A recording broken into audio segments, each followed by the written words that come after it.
আপনারা কি জানেন 2026 সালের পর আমাদের লোকসভার চেহারা পুরোপুরি বদলে যেতে চলেছে, যেখানে আসন সংখ্যা 543 থেকে বেড়ে হতে চলেছে 850টি, আর এর সাথে যুক্ত হতে চলেছে ঐতিহাসিক নারী শক্তি বন্ধন অধিনিয়ম।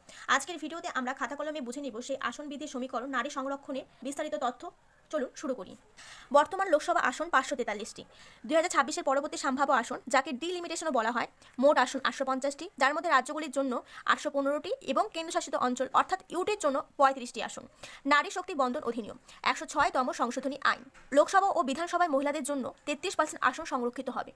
যদি 850টি আসন হয়, তবে মহিলাদের জন্য আসন হবে 850 × 33%, প্রায় 281টি।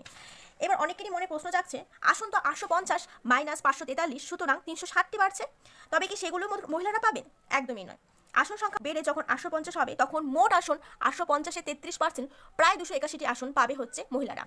এটি কার্যকর হবে 2026-এর ডিলিমিটেশন ও নতুন আদমশুমারি অর্থাৎ সেন্সাসের পর। এই সংরক্ষণ আপাতত 15 বছরের জন্য কার্যকর থাকবে। এসসি এসটি মহিলাদের জন্য এর ভেতরে উপসংরক্ষণ থাকবে।